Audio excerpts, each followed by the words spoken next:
بسم اللہ الرحمن الرحیم۔ السلام علیکم ناظرین کرام، آپ کو میرے چینل پر خوش آمدید۔ ناظرین کرام، آج سے میں ایک سیریز شروع کرنے والا ہوں، ایک ویڈیو سیریز جس کا نام اسماء الحسنی ہے۔ اس میں اللہ تعالیٰ کے جو بابرکت 99 نام ہیں، ان کے فضائل، ان کے کچھ خواص اور ان کے کچھ کمالات اور وظائف میں آپ کو بتاؤں گا۔ سب سے پہلے تو جو بات سمجھنے والی ہے کہ ایک تو اللہ کا نام ہے جو اس کا اسم ذات ہے، یعنی کہ اللہ، اور اس کے علاوہ اللہ تعالیٰ کے جو باقی 99 نام ہیں وہ اسم صفات ہیں، یعنی کہ وہ اللہ کی صفات ہیں۔ جیسا کہ ہم کسی بندے کو کہتے ہیں کہ آپ پریشان نہ ہوں، اللہ بہت کریم ہے۔ اب ہم نے یہاں پر دو نام استعمال کیے، ایک تو ہم نے کہا اللہ بڑا کریم ہے۔ اب اللہ جو ہے وہ اسم ذات ہے، لیکن جہاں پر آپ نے بولا بڑا کریم ہے، تو یہ جو لفظ کریم ہے، یہ جو اسم کریم ہے، یہ اللہ تعالیٰ کا صفاتی نام ہے۔ اس کے علاوہ اسماء الحسنی کے بارے میں اللہ تعالیٰ نے قرآن پاک میں فرمایا ہے وَلِلَّهِ الْأَسْمَاءُ الْحُسْنَى فَادْعُوهُ بِهَا۔ اللہ کے بہت سارے نام ہیں جو پاک ہیں، ان ناموں سے اپنے رب کو پکارو۔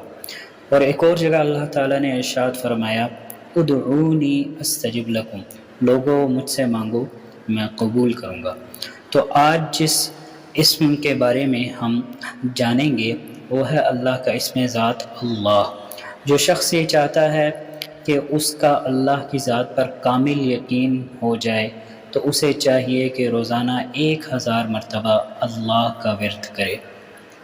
جس شخص کے سامنے کوئی مشکل درپیش ہے، کوئی مقصد ہے، کوئی وہ مقصد حاصل کرنا چاہتا ہے لیکن اس کا حصول بہت مشکل ہے، تو اس کے لیے وظیفہ یہ ہے کہ جمعے کے دن نماز جمعہ سے پہلے پاک اور صاف ہو کر ایک علیحدہ جگہ پر، یعنی کہ اکیلے بیٹھ کر آپ نے اللہ کا نام بکثرت پڑھنا ہے۔ تو انشاءاللہ آپ کی جو بھی مشکل ہوگی، جو بھی آپ کا مقصد ہوگا، چاہے وہ کتنا بھی مشکل ہو، انشاءاللہ وہ حل ہو جائے گا۔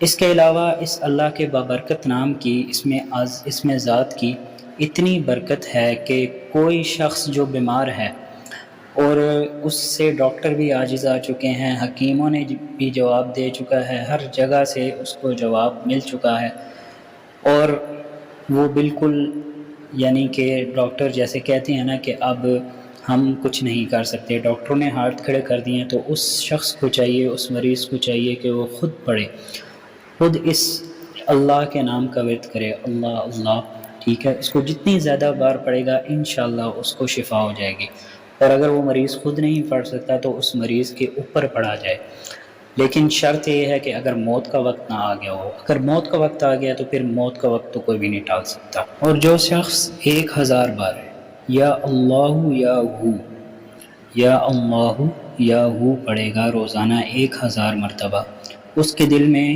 ایمان کو اور معرفت کو مضبوط کر دیا جائے گا۔ اور جو شخص نماز عصر کے بعد، جمعے کے دن نماز عصر کے بعد قبلہ رخ بیٹھ کر مغرب تک یا اللہ یا رحمان پڑھتا رہے گا، پھر اللہ تعالیٰ سے جو بھی چیز مانگے گا اللہ تعالیٰ اس کو عطا کریں گے۔ تو یہ کچھ خواص تھے، کچھ فضائل تھے اللہ کے اسم ذات کے۔ امید ہے آپ کو ویڈیو پسند آئی ہوگی۔ ویڈیو کو لائک کر دیجیے گا، چینل سبسکرائب کر دیجیے گا، اور اس نیکی کی بات کو دوسروں تک بھی ضرور شیئر کیجیے گا۔ ملتے ہیں ایک اور ویڈیو کے ساتھ۔ اللہ حافظ۔